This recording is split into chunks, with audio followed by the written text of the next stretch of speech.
वक्तव्य प्रस्तुत है। श्री हरि ओम। स्वस्ति श्री गणेशाय नमः। ओम अस्मद् गुरुभ्यो नमः। अस्मद् परम गुरुभ्यो नमः। अस्मद् सर्व गुरुभ्यो नमः। श्री राधा कृष्णाभ्याम नमः। श्रीमते रामानुजाय नमः। विघ्नेश्वराय वरदाय सुप्रियाय लंबोदराय सकलाय जगत हिताय नागाननाय श्रुति यज्ञ विभूषिताय गौरी सुताय गणनाथ नमो नमस्ते। नमः परमहंसा स्वादित चरण कमल चिन्ह मकरंदाय भक्त जनमानस निवासाय श्री रामचंद्राय बंसी विभूषित दरा नवनीरदाभा पीतांबरा वरुण बिंब पलादरसा पूर्णेन्दु सुंदर मुखादर बिंदु नेता कृष्णात् परम किमपि तत्त्वमहं न जाने।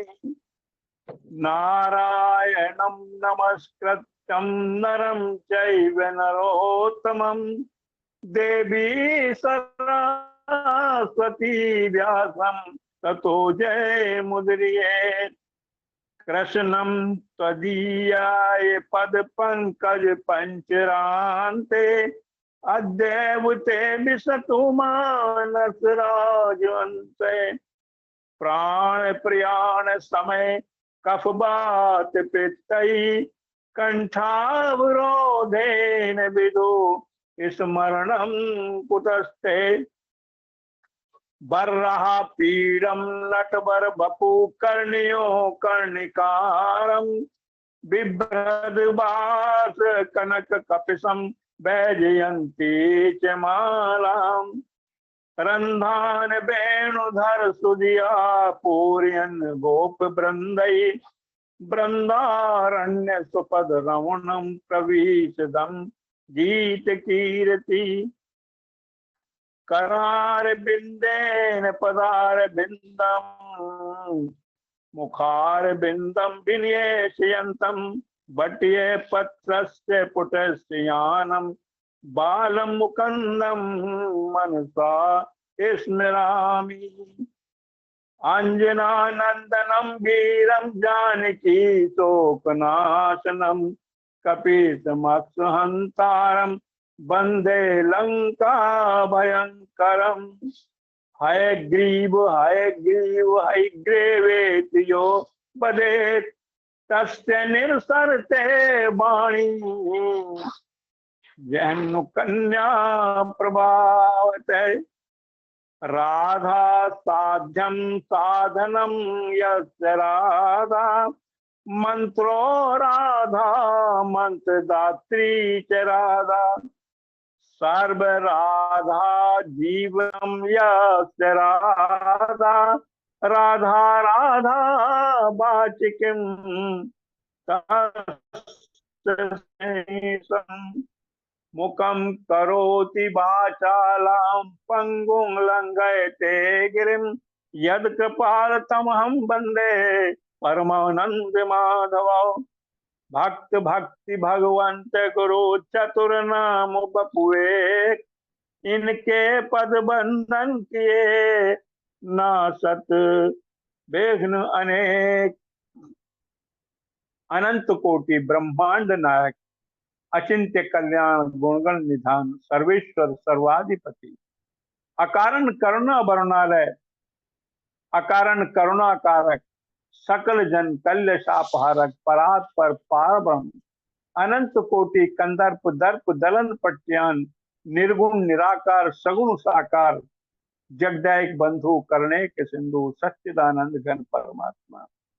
श्री राधा गोविंद सरकार, उनका ये बांग में शब्द में विग्रह श्रीमद भागवत महापुराण को कोटि से नमन बंदन अभिनंदन।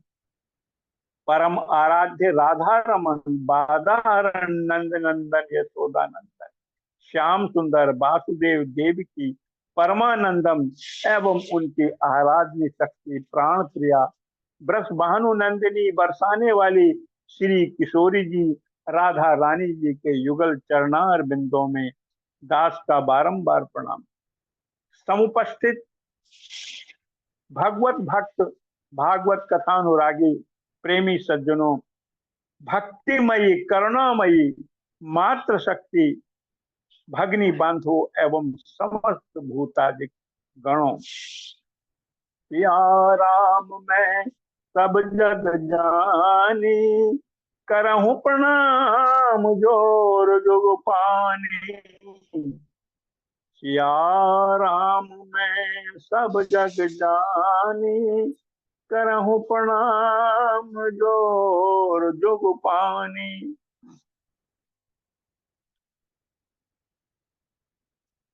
बंधुओं, हम सब भागवत पुराण के बड़े सुंदर भावों में जुड़े हुए हैं और हम सब एक जगह एकत्र होकर के अपनी भागवत पुराण, शिव पुराण और राम कथा का हम सब मिल करके उसकी तैयारी करते हैं। ये बड़े भाग्य की बात है, क्योंकि ये सब जब तक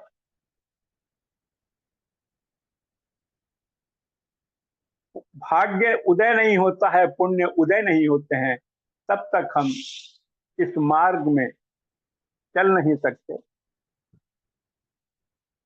गत सप्ताह हम अजामिल की कथा सुन रहे थे। उसके बाद कल एक भैया ने दक्ष संस्कृति का वर्णन किया था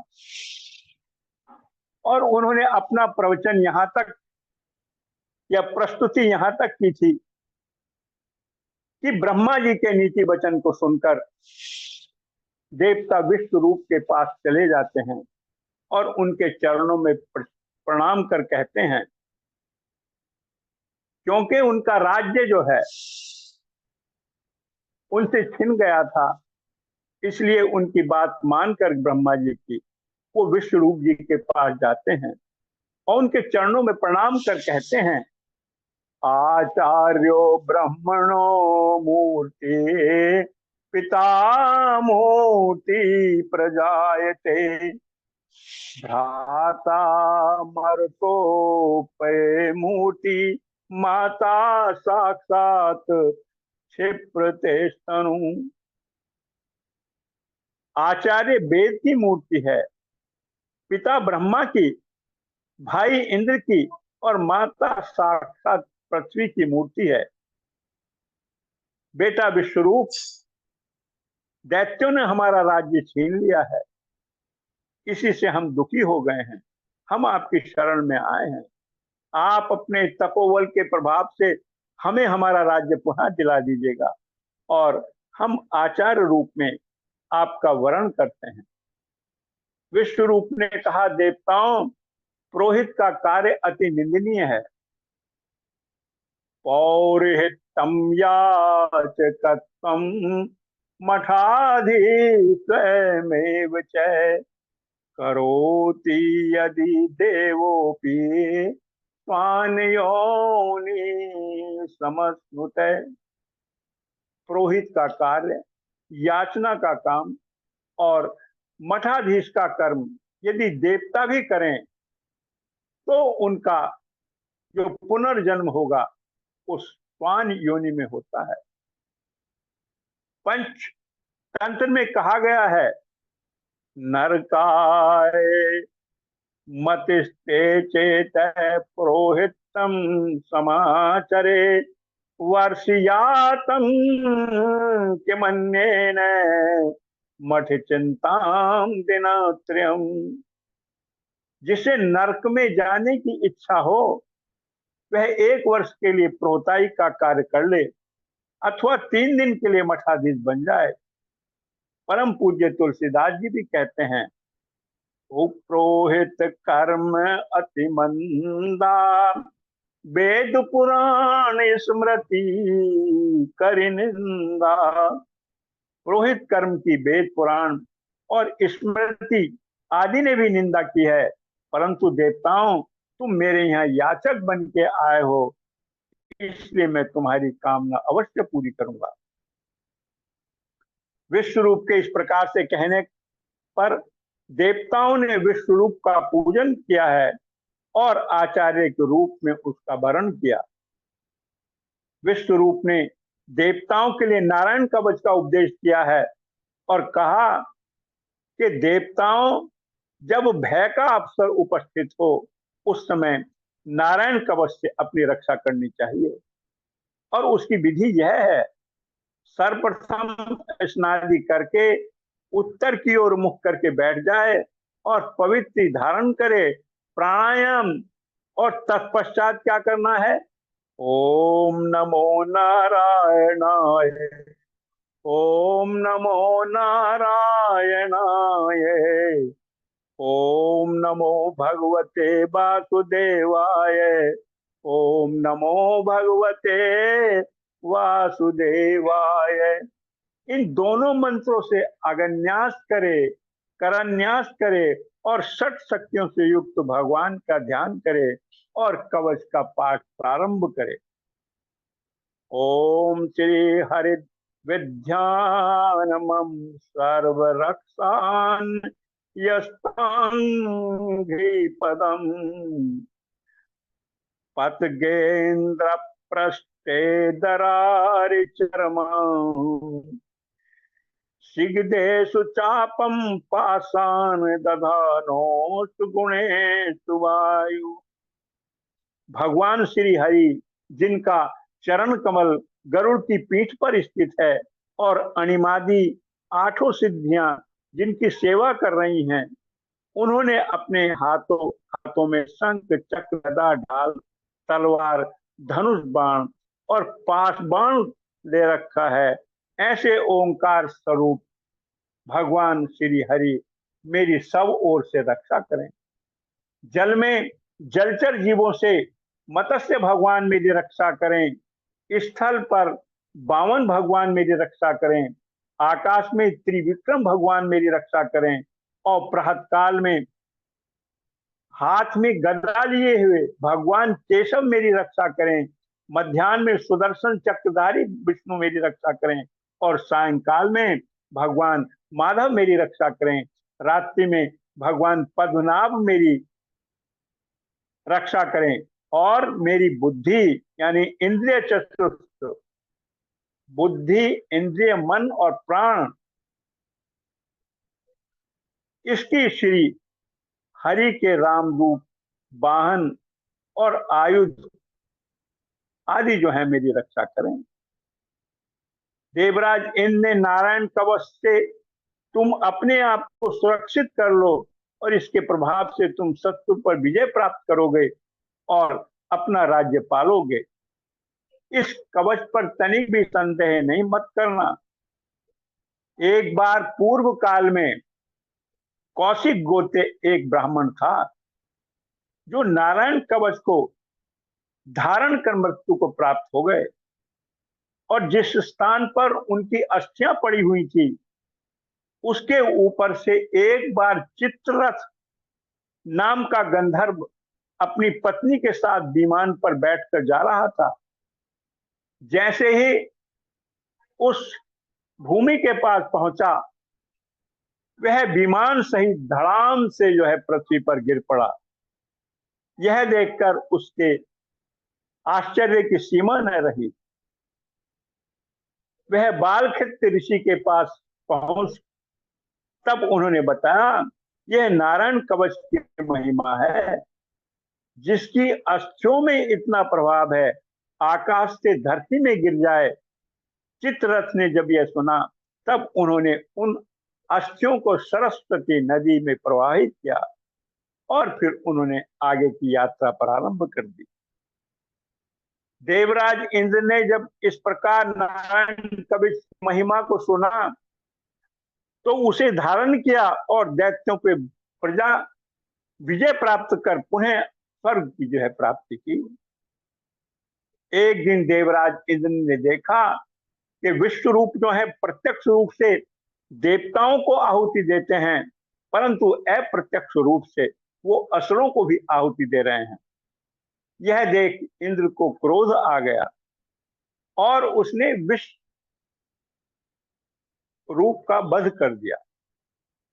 तब इंद्र को ब्रह्म हत्या का पाप लगा और इंद्र ने ब्रह्म हत्या को 4 भागों में बांट दिया। पृथ्वी, जल, वृक्ष और स्त्री, और इन चारों को एक एक वरदान दिया। पहला भाग पृथ्वी को दिया और पृथ्वी ने यह वरदान देकर कि जहां कहीं गड्ढा होगा वह समय पर अपने आप भर जाएगा। और तब जो है इंद्र की ब्रह्म हत्या का चतुर्थांश स्वीकार कर लिया। वही ब्रह्म हत्या कहीं कहीं ऊसर भूमि के रूप में दिखाई पड़ती है। द्वितीय भाग वृक्षों को दिया, वह वरदान लेकर कि वृक्ष का कोई हिस्सा कट भी जाए तो फिर जम जाएगा। वृक्षों में गोंद इत्यादि जो है वो ब्रह्म हत्या का ही रूप है। तृतीय भाग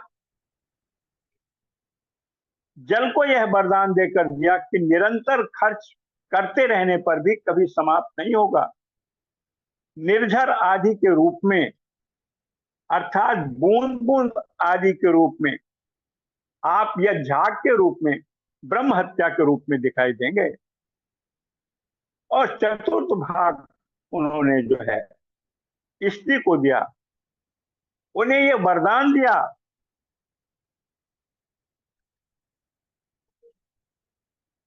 कि ब्रह्म हत्या जो है वो रजस्वला का जो है, स्त्री रजस्वला का जो है द्योतक होता है।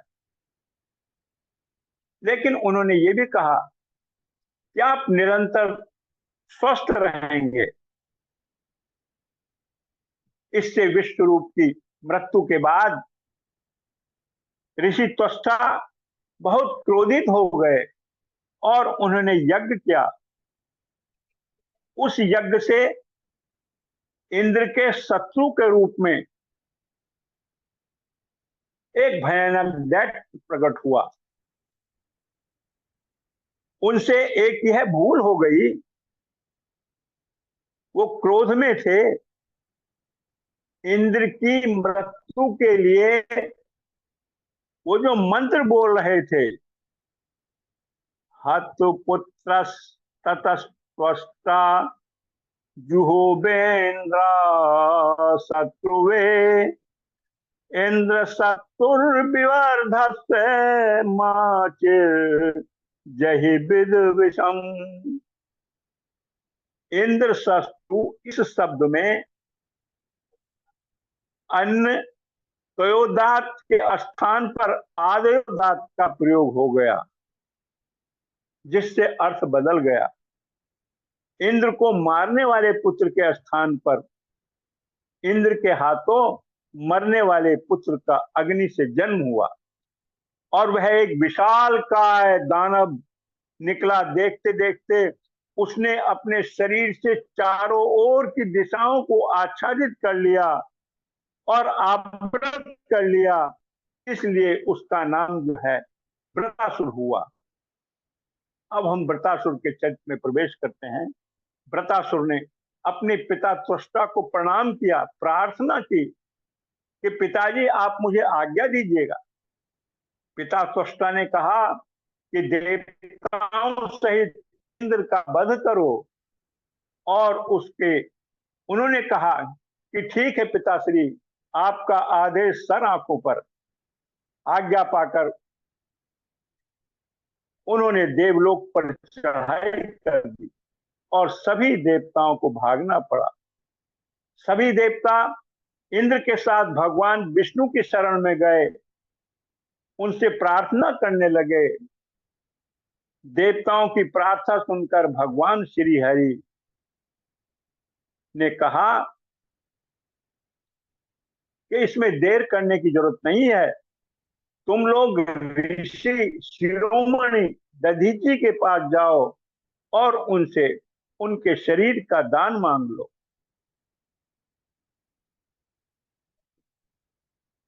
इंद्र ने तपस्या की और उपासना में दृढ़ होकर के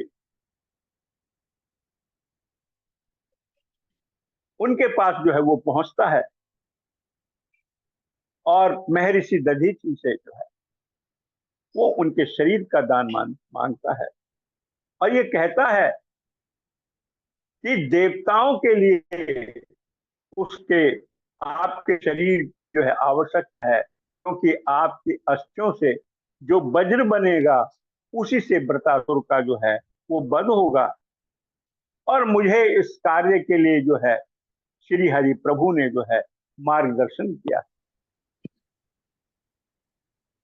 सभी देवता उनके पास पहुंच जाते हैं और याचना करते हैं, धनानि जीवनं चैव परार्थे प्राज्ञ उत्सजेत सन्निमित्ते वरम त्यागो विनाशेन्यतम सती। धन और जीवन को परमार्थ में लगा देना चाहिए, क्योंकि न चाहते हुए भी एक न एक दिन इनका विनाश होता है। दधीची ऋषि ने देवताओं के हित के लिए योगाग्नि से अपना शरीर छोड़ दिया। बोलिए दयावान महर्षि दधीची जी की जय, बोले संत समाज की जय। परमारथ के कारणे साधुन धरा शरीर। ऋषि दधीची की इष्टियों से इंद्र ने वज्र बनाया और वृत्रासुर को युद्ध करने के लिए ललकारा। वृत्रासुर ने इंद्र को कहा, मुझे पता है कि तुम्हारे हाथ में जो वज्र है वे भगवान श्री हरि का तेज है और दधीची ऋषि की तपस्या से शक्तिवान हो रहा है। विष्णु भगवान ने मुझे मारने की तुझे आज्ञा दी है, इसीलिए इसी वज्र से अब तू मुझे मार डाल, क्योंकि जिस पक्ष में भगवान है, श्री हरि हैं, कृष्ण हैं, उसी पक्ष में विजय है। वृत्रासुर कहता है, मैं अब भगवान की स्तुति करके प्राण त्यागना चाहता हूं। और वृत्रासुर ने 4 श्लोकों में भगवान नारायण के बहुत सुंदर स्तुति की। वो स्तुति करते हैं, अहम हरे तब पादे तुमूलम दासानुदासो भवितास्मि भूये मनस्मरेता सुपते गुणास्ते वृणीति बा कर्म करोति कायम। अहम हरे तव पादे मूलम दासानुदासे भवतास्मि भूये मने स्मरे सुपते गुणासे गृणीत बाक कर्म करोति काय। वो कहते हैं कि प्रभु मुझ पर ऐसी कृपा कीजिए, मैं अनन्य भाव से आपके चरण कमलों के आश्रित रहने वाला बनूं और जो आपके दास हैं उन दासों का भी मैं दास बन जाऊं। मेरा मन आपके मंगल में गुणों का स्मरण करता रहे। मेरी वाणी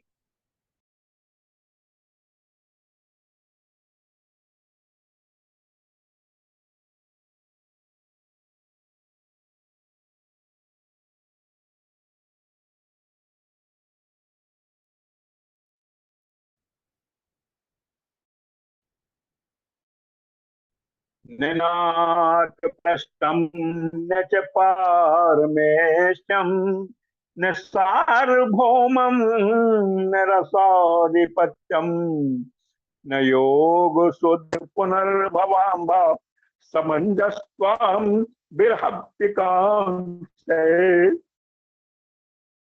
असुर योनि प्राप्त होने पर भी वृत्रासुर भगवान से स्तुति करते हैं कि प्रभु, मैं आपको छोड़कर स्वर्ग, ब्रह्मलोक, भूमंडल का साम्राज्य या रसातल का भी राज्य नहीं चाहता हूं। मैं कोई योग सिद्धियां भी नहीं चाहता हूं। मैं मोक्ष भी नहीं चाहता हूं।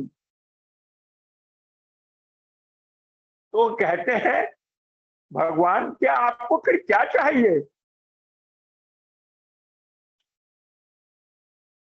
वृत्रासुर अपने गीत में जो है वो कहते हैं, अजात पक्षा इव मातरम खगा स्तन्यम यथा वत्सतरा सुधार्ता प्रियम प्रियेभ्य सुतम विषाणा मनोहर बिंदाक्षदी दक्ष त्वाम। जैसे पक्षियों के पंखहीन बच्चे अपनी माता का बाट जोते रहते हैं, भूखे बछड़े जैसे अपनी माँ का दूध पीने के लिए आतुर रहते हैं, और जैसे वियोगिनी पत्नी अपनी प्रियतम से मिलने के लिए उत्कंठित रहती है, वैसे ही मेरा मन आपके दर्शन के लिए छटपटाता है। अपने चौथे श्लोक में कहते हैं,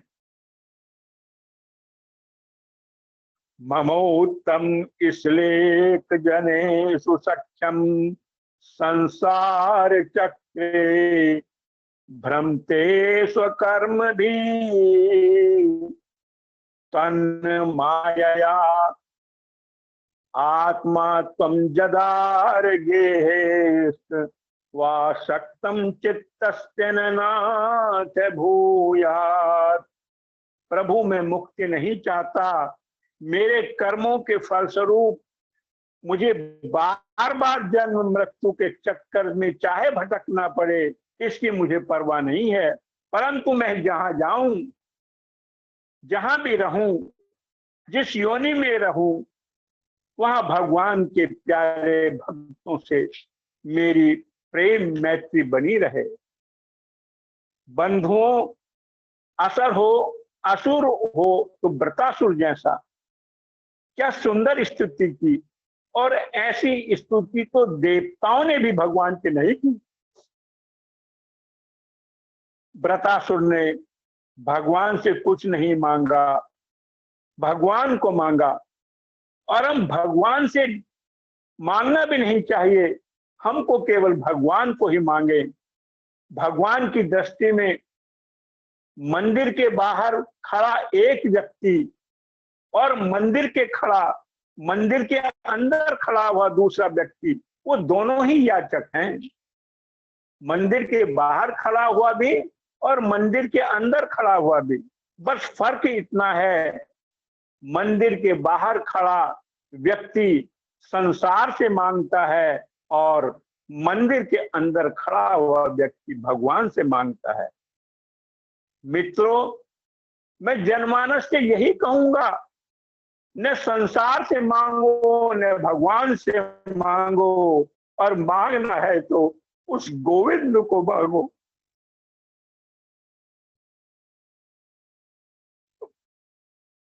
भरत जी महाराज जब त्रिवेणी संगम घाट प्रयागराज पर पहुंचे, तुम मानो स्वयं गंगा जी ने उनसे पूछा कि तुम्हें क्या चाहिए। तब भरत जी ने मां गंगा से कहा,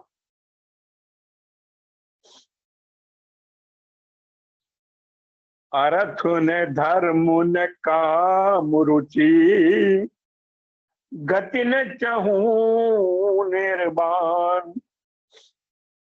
अर्थ ने धर्म ने काम रुचि, गति न चाहूं निर्वाण। जन्म जन्म रति राम पद, यह वरदान उन्हें। प्रस्तुत चौपाई भरत जी के निर्मल चरित्र, उनका अविरल प्रेम और स्नेह को दर्शाती है। मनुष्य का प्रत्येक कार्य किसी न किसी स्वार्थ में निहित होता है। तीर्थ स्थानों की यात्रा, दान दक्षिणा, मंदिरों में जाना, और मनुष्य का हर काम किसी न किसी अभिलाषा से करता है। परंतु भरत जी समस्त इच्छाओं का वर देने वाले पवित्र तीर्थ राज्य के तट पर प्रार्थना करते हैं, न मुझे धर्म चाहिए, न धर्म लाभ चाहिए, न मुझे धन चाहिए, और न मैं गति, और न मुझे मोक्ष ही चाहिए। मुझे तो इतना वरदान दीजिए कि बार बार जन्म में और हर जन्म में प्रभु के चरणों में रत रहूं। आइए हम मिलकर के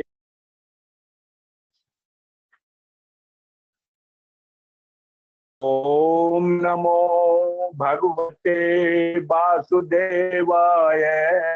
ओम नमो भगवते वासुदेवाय। ओम नमो भगवते वासुदेवाय। ओम नमो भगवते वासुदेवाय। ओम नमो भगवते वासुदेवाय। ओम नमो भगवते वासुदेवाय। श्रीमन्नारायण नारायण नारायण।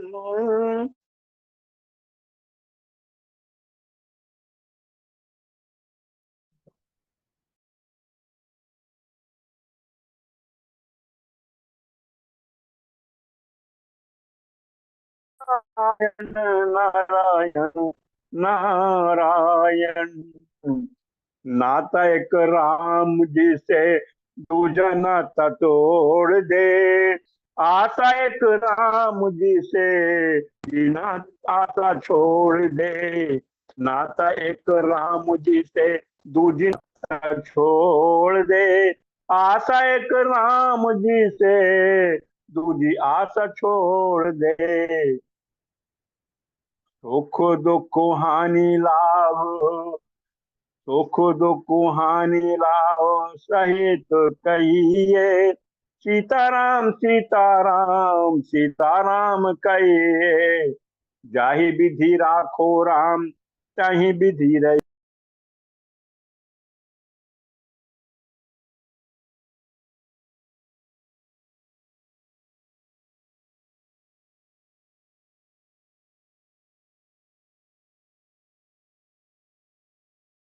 ये विश्व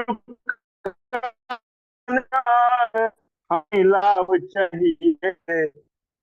सीताराम सीताराम सीताराम कहिए। सीताराम सीताराम सीताराम चाहिए। बोलिए श्रीमद् भागवत पुराण की जय। व्यास जी महाराज की जय। सुखदेव भगवान की जय। गुरुदेव की चरणों में नमन, उनकी जय। हाँ, जय जय। हमारे डॉक्टर साहब की जय हो। आज तो एकदम भाव विभोर कर दिया सबका जो हो डॉक्टर साहब, हो। रोम रोम पुलकित जय हो गए भाई आज सुन करके वक्त डॉक्टर साहब का भाव बड़ा ही उत्कृष्ट उच्च, बड़ा ही। ठाकुर जी की कृपा हमेशा बनी रहे, एकदम आप स्वस्थ रहें मस्त रहें और ऐसे ही कथा हमको जो है सुनाते रहें। वाह भाई, सभी प्रसन्न है आज। अमित अमित जी तो आज एकदम। के स्रोत हैं, प्रेरणा के दादाजी स्रोत। प्रणाम, दादाजी प्रणाम, राधे राधे। ऐसे ही आप राधे राधे भैया। अमित भैया बहुत बढ़िया, कबीर सुंदर स्नान भैया। कराते रहिए, हम सबको आशीर्वाद देते रहिए और अमृत महोत्सव का संचालन करते रहिए। दादाजी बहुत बहुत बहुत बहुत बढ़िया। अच्छा अच्छा, ठीक है, ठीक है भैया, आना है भैया, ऐसे नहीं। बिल्कुल दादाजी बिना बिल्कुल। आपके, हाँ, अब बिना अब की आपके वाणी कुछ को नहीं होने कितना का। कहा जाए, क्या कहा जाए। हम तो यही इतना ही कह सकते हैं कि इस वाणी की छाया में, आपकी छत्र छाया में हम लोगों को इतना आनंद आता है, इतना आनंद आता है कि वाणी द्वारा उसका बखान नहीं किया जा सकता है। इतना आपने सुंदर देते हैं कि हम लोगों को सीखना, और सीख ही रहे हैं। इन्हीं आप जैसी हस्तियों तो सीखने को मिलता है, क्योंकि भाव लाना बहुत बड़ी बात है। कथा कहना से ज्यादा भाव लाना बहुत जरूरी है। बहुत ठीक बहुत है भैया जी, बहुत प्रणाम। बहुत धन्यवाद आपका। चलिए भाई, वाजपेयी जी, वाजपेयी जी स्वयं कथा वाचक हैं डॉक्टर साहब, लेकिन वह भी एकदम आह्लादित हो गए आपके वचनों से। जी भैया जी, सभी को राधे राधे भैया जी। आपका प्रेम स्नेह बना रहे भैया जी।